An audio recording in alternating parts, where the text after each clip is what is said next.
बहुत पुराने जमाने की बात है, जब बगदाद के बाजार अपनी रौनक और गहमा गहमी के लिए पूरी दुनिया में मशहूर थे। इस शहर में हर तरह के सौदागर पाए जाते थे।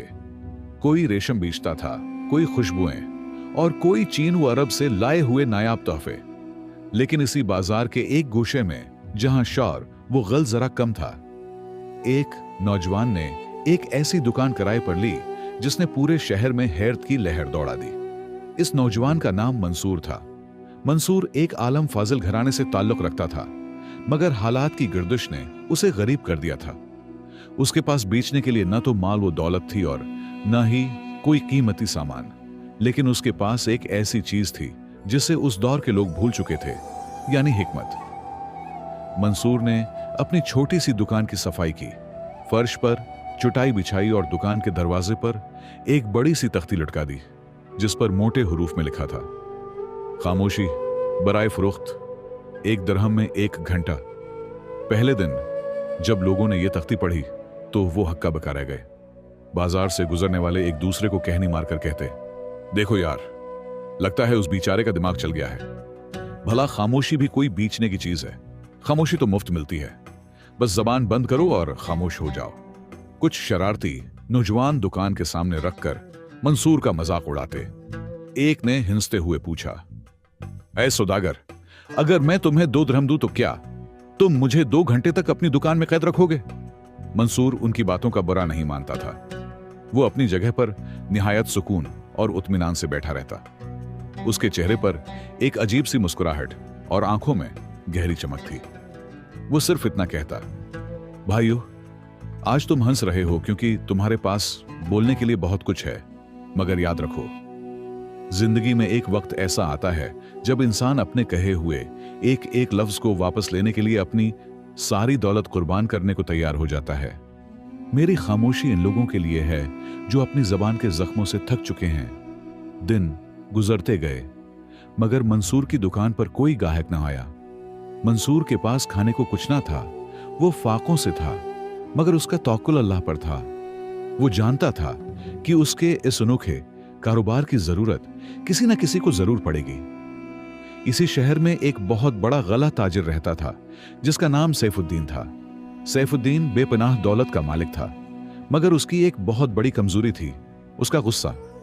वो बात बात पर आपे से बाहर हो जाता और ऐसी तल्ख बातें करता कि सुनने वाले का कलीजा छलनी हो जाता। इसकी जबान की तेजी की वजह से इसके वफादार मुलाजिम उसे छोड़ चुके थे। उसके करीबी दोस्त इससे कुतराने लगे थे, यहां तक कि उसके अपने घर वाले भी उसके सामने आने से डरते थे। एक शाम सैफुद्दीन बाजार से गुजर रहा था। वो किसी तिजारती मामले में नुकसान की वजह से सख्त गुस्से में था और रास्ते में आने वाले हर शख्स को बुरा भला कह रहा था। अचानक उसकी नजर मंसूर की दुकान और उस पर लगी तख्ती पर पड़ी। खामोशी बराए फरोख्त, सैफुद्दीन ने तंजिया कहकहा लगाया। बगदाद में अब ऐसे लठीरे भी पैदा हो गए हैं जो कुछ न बीच कर भी पैसे कमाना चाहते हैं। वो गुस्से में दुकान के अंदर दाखिल हुआ और मंसूर के सामने 1 दिरहम फेंक कर बोला, अये लड़के, ये लो 1 दिरहम, मुझे दिखाओ तुम्हारी ये खामोशी कैसी होती है। मैं बहुत थक चुका हूं इन लोगों की बातों से जो मुझे गुस्सा दिलाते हैं। मुझे 1 घंटा ऐसी जगह दे दो जहां मुझे किसी की आवाज न सुनाई दे। मंसूर आहिस्ता से उठा, दरहम उठाया और इशारे से सैफुद्दीन को दुकान के अंदरूनी हिस्से में बिठा दिया। वहां एक छोटा सा कमरा था जहां सिर्फ एक खिड़की थी जिससे आसमान नजर आता था। वहां बाजार का शोर बिल्कुल गायब था। मंसूर ने निहायत धीमी और पर असर आवाज में कहा, जनाब, सौदा ते पा गया। अगले 1 घंटे तक आप उस कमरे में अकेले होंगे। आपने न तो कुछ बोलना है और न ही यह सोचना है कि बाहर क्या हो रहा है। आपने सिर्फ अपने सांस की आवाज सुननी है और इन बातों पर गौर करना है जो आपकी जबान ने दूसरों से कही हैं। सैफुद्दीन पहले तो झंझलाया, मगर जैसे ही मंसूर ने दरवाजा बंद किया और वो इस गहरी खामोशी में अकेला रह गया, इसके दिल की धड़कन तेज हो गई। उसे अपने अंदर एक अजीब सी बेचैनी महसूस होने लगी। वो खामोशी जो उसे शुरू में आसान लग रही थी, अब उसे एक भारी बोझ की तरह महसूस होने लगी। सैफुद्दीन उस छोटे से कमरे में तन्हा बैठा था जहां खामोशी इतनी गहरी थी कि उसे अपने सीने में धड़कते दिल की आवाज साफ सुनाई दे रही थी। शुरू के 15 मिनट उसके लिए अजाब से कम न थे। वो कभी पहलू बदलता, कभी दीवारों को देखता और कभी इस खिड़की से बाहर नजर आते नीलीफाम आसमान को घूरता। इसका जहन किसी सरकश घोड़े की तरह भाग रहा था। उसे याद आ रहा था कि कैसे अभी थोड़ी देर पहले उसने बाजार में एक गरीब छाबड़ी वाले को मामूली सी बात पर झड़क दिया था। उसे वो मुलाजिम याद आ रहा था जो कुल रोता हुआ उसकी दुकान से गया था क्योंकि सैफुद्दीन ने उसे सबके सामने जलील किया था। जैसे जैसे वक्त गुजरता गया, कमरे की ठंडक और सुनाटा उसके अंदर के गुस्से की तपिश को कम करने लगा। जब इंसान बाहर के शोर से कट जाता है तो उसके अंदर का शोर बुलंद होने लगता है। सैफुद्दीन को पहली बार एहसास हुआ कि वह कितना तन्हा हो चुका है। उसने सोचा, मेरी दौलत, मेरा रौब और मेरी ये जबान, आखिर उसने मुझे दिया क्या है? खौफ, नफरत या ये अकेलापन? अचानक उसे अपना वो बूढ़ा बाप याद आया जिसने मरते वक्त नसीहत की थी, बेटे, जबान की काट तलवार के जख्म से ज्यादा गहरी होती है। तलवार का जख्म भर जाता है मगर जबान का लगा घाव नस्लों तक याद रहता है। इस वक्त सैफुद्दीन ने इन बातों का मजाक उड़ाया था, मगर आज उस खामोश कमरे में उसे वो जुमले किसी ताजियाने की तरह लग रहे थे। इसकी आंखों से गैर महसूस तरीके से एक आंसू टपका और जमीन पर जज्ब हो गया। ये आंसू निदामत का था, इस तकब्बुर के टूटने का था जो बरसों से उसके दिल पर बोझ बना हुआ था। उसी दौरान कमरे के दरवाजे पर हल्की सी दस्तक हुई और मंसूर अंदर दाखिल हुआ। 1 घंटा मुकम्मल हो चुका था। मंसूर के चेहरे पर वही पुरस्कौन मुस्कुराहट थी। उसने धीमी आवाज में पूछा, जनाब, क्या आपने अपनी खामोशी खरीद ली? सैफुद्दीन कुछ देर तक साकित बैठा रहा, फिर वो आहिस्ता से उठा और मंसूर के करीब आकर रख गया। इसकी आंखें अब गुस्से से नहीं बल्कि एक अजीब सी चमक से रोशन थी। उसने कुछ कहे बगैर अपनी जेब से एक रेशमी थैली निकाली और मंसूर के हाथ पर रख दी। मंसूर ने हैरत से पूछा, ये क्या है जनाब? हमारा सौदा तो सिर्फ 1 दिरहम का था। सैफुद्दीन की आवाज, जो हमेशा गिरजती थी, आज पहली बार लरज रही थी। ऐ नौजवान, तुमने मुझे वो चीज दी है जिसकी कीमत बाजार के किसी तराजू में नहीं तोली जा सकती। इस 1 दिरहम के बदले तुमने मुझे मेरा आप दिखा दिया है। इस थैली में 100 दीनार हैं। ये कोई इनाम नहीं बल्कि इस सब का मुआवजा है जिसने आज मेरे मुर्दा जमीर को जगा दिया है। मंसूर ने थैली वापस करते हुए कहा, जनाब, मैं हिकमत बेचता हूं। अपनी जरूरत से ज्यादा लेन देन मेरे जमीर पर बोझ बन जाएगा। आपका यह एहसास ही मेरा असल मुनाफिया है। सैफुद्दीन मंसूर की उस खुदारी से मजीद मुतासिर हुआ। उसने इसरार करते हुए कहा, अगर तुम ये नहीं लेना चाहते तो उसे किसी जरूरतमंद को दे देना, मगर उसे वापस ना करो। आज से मैं तुम्हारा पहला बाकायदा गाहक हूं। मैं हर हफ्ते यहां आऊंगा अपनी रूह की गर्द साफ करने के लिए। सैफुद्दीन दुकान से बाहर निकला तो उसका चलने का अंदाज ही बदल गया था। बाजार में वही शोर था, वही लोग थे, मगर सैफुद्दीन को सब कुछ बदला बदला सा लग रहा था। उसने उसी छाबड़ी वाले को देखा जिसे उसने बड़ा भला कहा था। वो उसके पास गया, इसके कुंधे पर हाथ रखा और उससे माफी मांगी। पूरा बाजार ये देखकर दंग रह गया कि बगदाद का सबसे गुस्सीली ताजिर आज एक फकीर के सामने सिर झुकाए खड़ा है। ये खबर किसी जंगल की आग की तरह पूरे शहर में फैल गई। लोगों ने मजाक उड़ाना छोड़ दिया और अब वो तजस्सुस भरी निगाहों से मंसूर की दुकान को देखने लगे। खामोशी का सौदागर अब कोई पागल नहीं बल्कि एक मसीहा माना जाने लगा। अगले ही रोज मंसूर की दुकान के बाहर गाहकों की एक लंबी कतार थी, मगर मंसूर हर एक को अंदर नहीं भेजता था। वो पहले गाहक की आंखों में झांकता, इसके दिल का हाल पढ़ता और फिर उसे वक्त देता। लेकिन जहां शहरत आती है वहां हासिद भी पैदा हो जाते हैं। शहर के दूसरे ताजरों और खुद गरज लोगों को यह बात हजम नहीं हो रही थी कि एक नौजवान बगैर कुछ पीछे इतने पैसे और इज्जत कमा रहा है। उन्होंने खलीफा के दरबार में शिकायत पहुंचाने का मंसूबा बनाया कि मंसूर लोगों पर जादू कर रहा है और उन्हें अपनी बातों से गुमराह कर रहा है। दूसरी तरफ बगदाद के शाही महल में खलीफा एक बहुत बड़ी परेशानी में मुब्तला था। हमसाया रियासत का एक सफीर एक ऐसा पैगाम लेकर आया था जिसका जवाब अगर हिकमत से न दिया जाता तो जंग छिड़ सकती थी और अगर खामोशी अख्तियार की जाती तो उसे कमजोरी समझा जाता।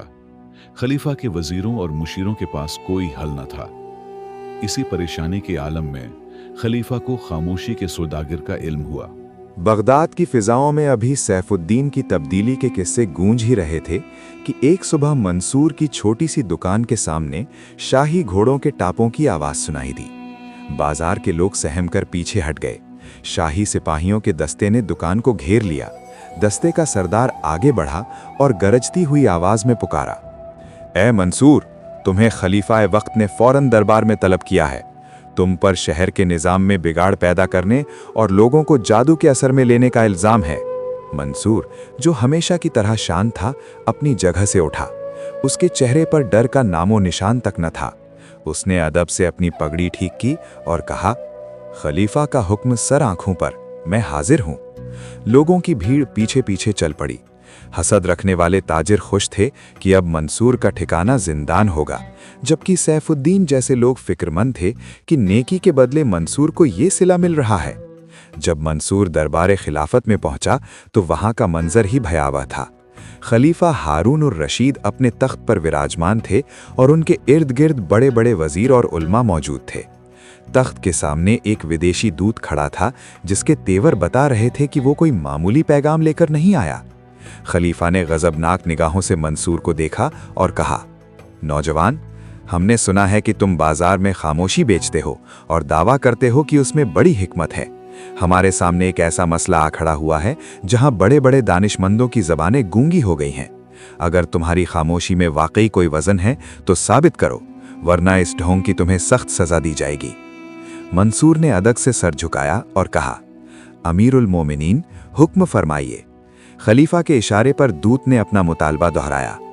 हमारे बादशाह ने यह पैगाम भेजा है कि या तो बगदाद की रियासत अपनी बेहतरीन ज़मीनों का हिस्सा हमारे नाम कर दे, या फिर एक ऐसी पहेली का जवाब दे जिसमें अल्फाज का इस्तेमाल न किया गया हो।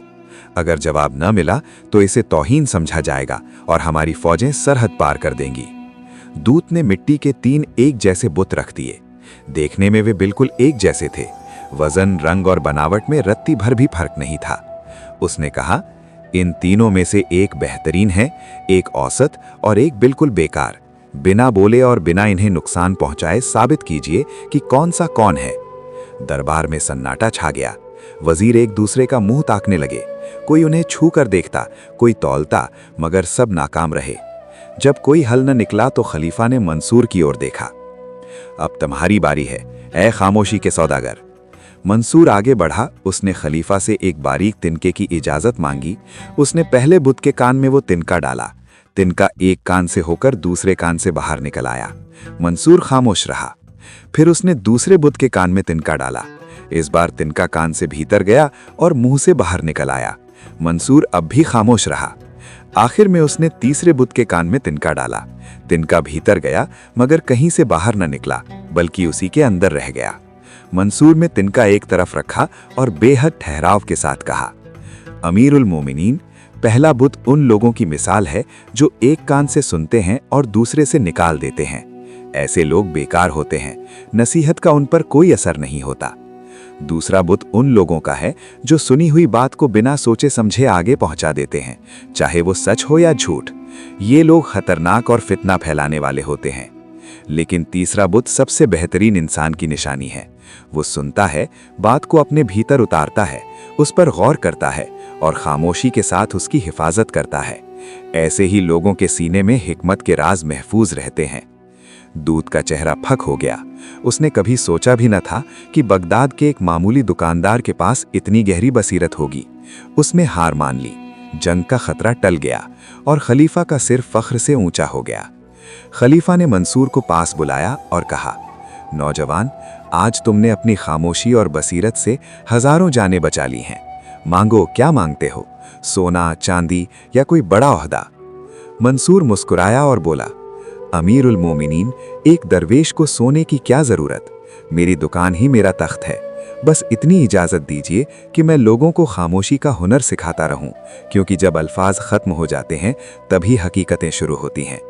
खलीफा ने उसे खास मुशीर हिकमत मुकर्रर कर दिया, इस शर्त पर कि वो हफ्ते में एक दिन दरबार में जरूर आया करेगा।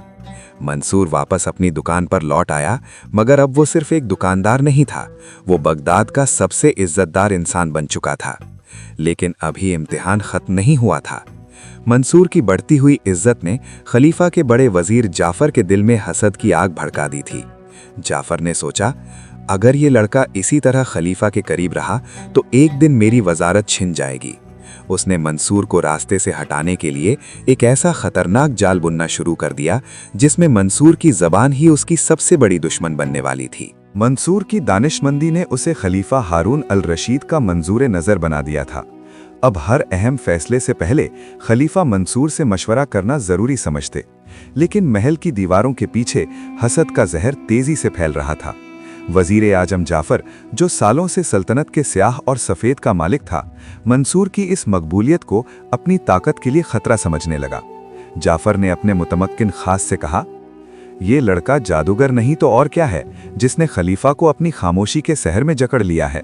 हमें इसकी जबान खोलनी होगी, क्योंकि जब इंसान बोलता है तभी वो गलती करता है, और उसकी एक गलती उसे हमेशा के लिए खामोश कर देगी। जाफर ने एक निहायत मक्काराना मंसूबा बनाया। एक शाम जब मंसूर खलीफा के बुलाए जाने पर महल आ रहा था, जाफर ने रास्ते में एक बूढ़े और खस्ताहाल आदमी को बिठा दिया, जिसे उसने पहले ही सिखा पढ़ा दिया था। जैसे ही मंसूर वहां से गुजरा, उस बूढ़े ने खलीफा के खिलाफ नाजायबा और गदर पर मबनी कलाम कहना शुरू कर दिए। मंसूर रुका। उसने बूढ़े की बातें सुनी, मगर वो हमेशा की तरह खामोश रहा। उसके चेहरे पर न गुस्सा आया और ना ही उसने बूढ़े को रोका। वो बस एक गहरी नज़र उस शख्स पर डालकर आगे बढ़ गया। जाफर के छुपे हुए जासूसों ने यह सारा मंजर देख लिया। अगले दिन दरबार सजा हुआ था। खलीफा अभी तख्त पर बैठे ही थे कि जाफर ने रंजिदा सूरत बनाकर दुहाई दी, अमीरुल मोमिनीन, बगदाद में गदर के बीज बोए जा रहे हैं, और अफसोस ये है कि आपका सबसे करीबी मुशवरा इसका गवाह बनकर भी खामोश है। खलीफा ने हैरत से पूछा, तुम क्या कहना चाहते हो जाफर? साफ साफ बात करो। जाफर ने अर्ज किया, कल बाजार में एक शख्स खुल्लम खुल्ला आपकी शान में गुस्ताखी कर रहा था और लोगों को बगावत पर उकसा रहा था। मंसूर वहां मौजूद था। उसने सब सुना, मगर उसने न तो उस शख्स को रोका और न ही सिपाहियों को इत्तला दी। क्या ये इस बात का सबूत नहीं कि मंसूर की खामोशी दरअसल उन बागियों की हिमायत है? खलीफा का रंग गुस्से से मुतगय्यर कर गया। उन्होंने फौरन मंसूर को तलब किया। जब मंसूर दरबार में हाजिर हुआ तो खलीफा ने गरज कर पूछा, मंसूर, क्या यह सच है कि कल तुम्हारे सामने हमारी तौहीन हुई और तुमने खामोशी इख्तियार की? क्या तुम्हारी ये खामोशी फरोशी अब गद्दारों को तहमीन देने लगी है? दरबार में मौजूद सभी लोग सांस रोके खड़े थे। मंसूर ने इत्मीनान से सर उठाया और कहा, अमीरुल मोमिनीन, ये सच है कि मैंने वो बातें सुनी, और ये भी सच है कि मैंने कोई जवाब नहीं दिया। खलीफा ने मेज पर हाथ मारते हुए कहा, क्यों? क्या तुम्हें अपनी जान का खौफ नहीं, या तुम्हारी खामोशी की कीमत उन गद्दारों ने अदा कर दी है? मंसूर ने निहायत तहम्मुल से जवाब दिया, अमीरुल मोमिनीन, खामोशी के दो पहलू होते हैं, एक वो जो बुज़दिली कहलाती है और एक वो जो वक़्कार होती है। मैंने उस बूढ़े की बातों का जवाब इसलिए नहीं दिया क्योंकि वो शख्स कोई गद्दार नहीं था, बल्कि एक बीमार जहन का आलतकार था। कुत्ते अगर चांद पर भौंके तो चांद अपनी रोशनी कम नहीं करता और ना ही पलटकर जवाब देता है। अगर मैं उसकी लग़्व बातों का जवाब देता तो मैं भी उसी के दर्जे पर गिर जाता। और रही इत्तला देने की बात, तो आपका अदल इतना कमज़ोर नहीं कि कुछ गालियों से मुतजलजिल हो जाए। खलीफा का गुस्सा कुछ कम हुआ, मगर जाफर में फौरन पैतरा बदला। ये तो सिर्फ अल्फाज का हेर फेर है, असल इम्तिहान तो तब होगा जब मंसूर को ऐसी स्थिति का सामना करना पड़े जहां बोलना फर्ज हो और वो फिर भी खामोश रहे। जाफर ने खलीफा के कान में एक तजवीज़ पेश की। खलीफा ने कुछ सोचकर कहा, ठीक है मंसूर, हम तुम्हारी खामोशी का एक आखिरी और हतमी इम्तिहान लेंगे। अगर तुम इसमें नाकाम हुए तो तुम्हारी दुकान जब्त कर ली जाएगी और तुम्हें शहर बदर कर दिया जाएगा। इम्तिहान ये था कि मंसूर को 3 दिन के लिए शाही जिंदान के एक ऐसे कमरे में बंद किया जाएगा जहां उसके साथ एक ऐसा शख्स होगा जो उसे उकसाने, उसे गुस्सा दिलाने और उससे कोई भी बात निकलवाने की कोशिश करेगा। अगर मंसूर ने 3 दिन तक एक शब्द भी न बोला तो उसे सच्चा माना जाएगा। मंसूर को कैद खाने ले जाया गया। उसके साथ जो शख्स था वो दरअसल एक माहिर जासूस था जो इंसानी नफ्सियात से खेलना जानता था। पहले दिन उसने मंसूर को लालच दिया, उसे सोने की अशर्फियां दिखाईं कि अगर वो सिर्फ एक बार हाँ कह दे तो ये सब उसका होगा। मंसूर खामोश रहा। दूसरे दिन उस शख्स ने मंसूर के परिवार और उसके मरहूम वालिदैन के बारे में नाजायबा ज़बान इस्तेमाल की। मंसूर की आंखों में आंसू आ गए। उसका दिल दुख से भर गया, मगर उसके लब सले रहे। तीसरे दिन उस जासूस ने हद कर दी।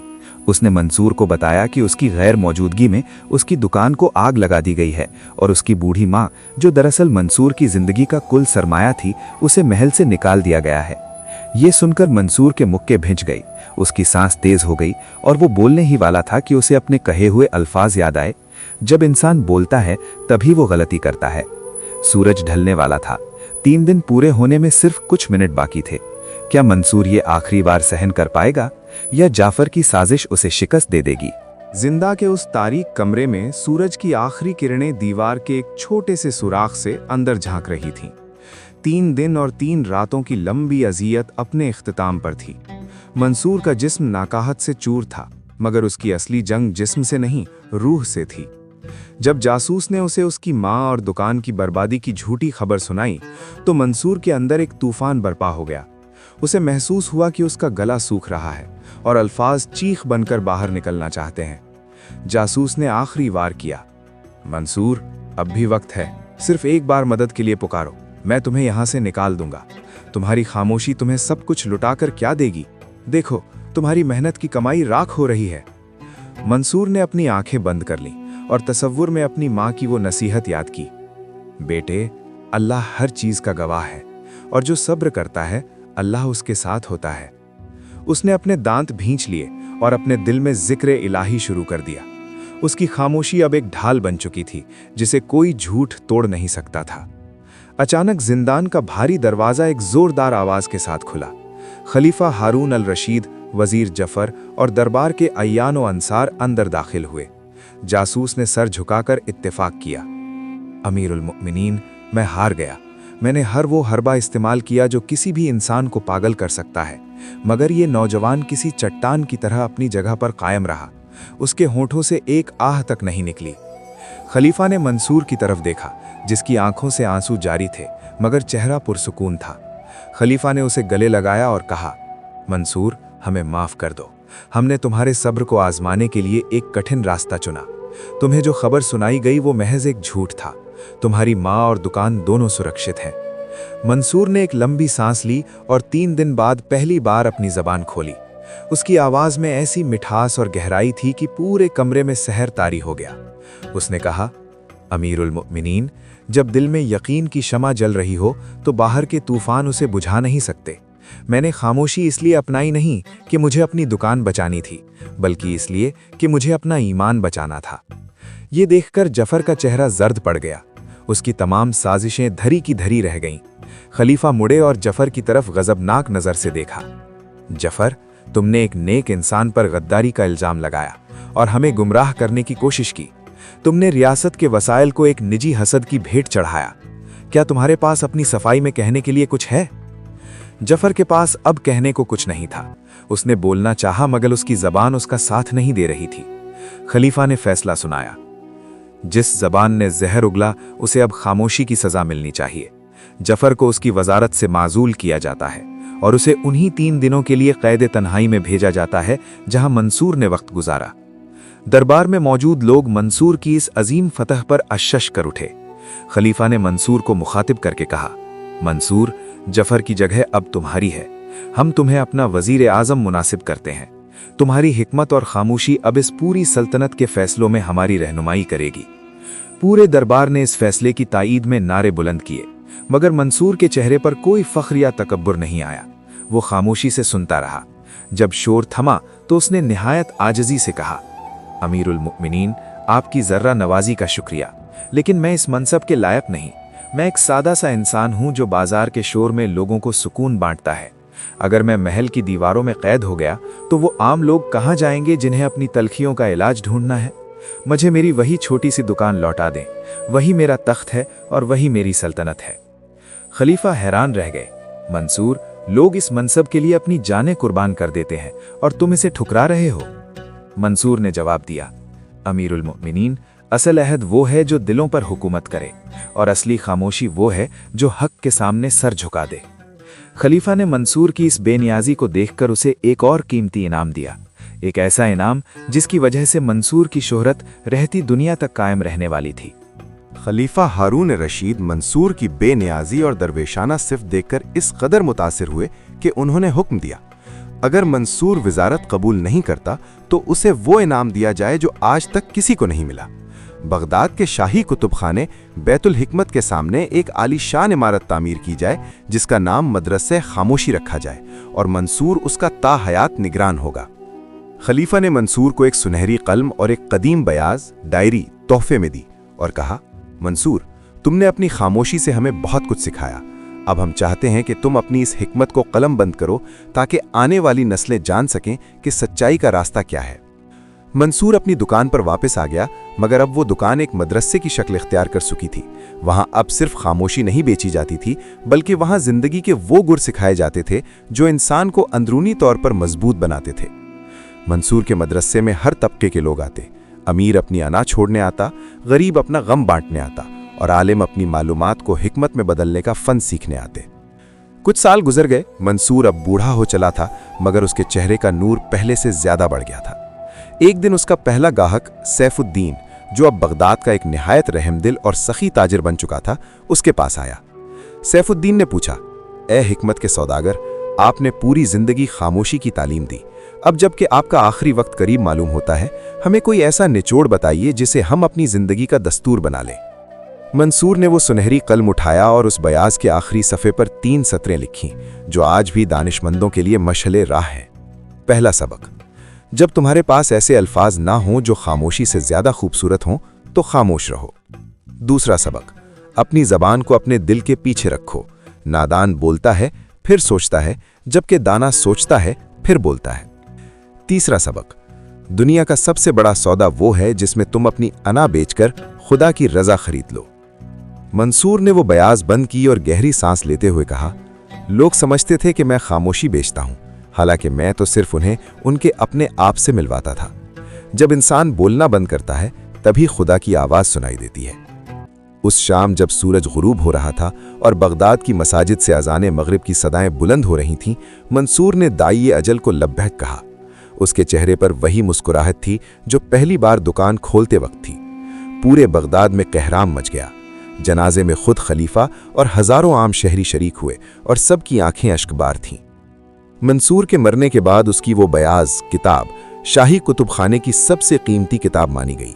कहते हैं कि बरसों बाद भी जब कोई परेशान हाल शख्स उस मदरसे के करीब से गुजरता तो उसे दीवारों से एक अजीब सा सुकून महसूस होता। खलीफा ने मंसूर की पुरानी दुकान की जगह एक छोटी सी मस्जिद बनवाई जिसके दरवाजे पर ये अल्फाज कुंदा करवाए गए, यहां वो सौदागर रहता था जिसने लोगों को अपनी जबान पर काबू पाना सिखाया और बदले में उन्हें अबदी सुकून का रास्ता दिखाया। बगदाद की तारीख में बहुत से बादशाह आए और चले गए, बहुत से फातिहीन ने शहर फतह किए, मगर खामोशी के सौदागर का नाम आज भी उन लोगों के दिलों में जिंदा है जो जानते हैं कि दुनिया का शोर सिर्फ एक धोखा है और असल ताकत उस सुकून में है जो इंसान को अपने रब के करीब कर देता है। कहानी का हासिल कलाम, ये कहानी हमें सिखाती है कि इंसानी शख्सियत का असल जौहर उसकी गुफ्तगू नहीं बल्कि उसका वो ज़ब्त है जो वो अपनी ज़बान पर रखता है। सब्र व तहम्मुल, सच्चाई और खामोशी वो हथियार हैं जो बड़ी से बड़ी साजिश को नाकाम बना सकते हैं।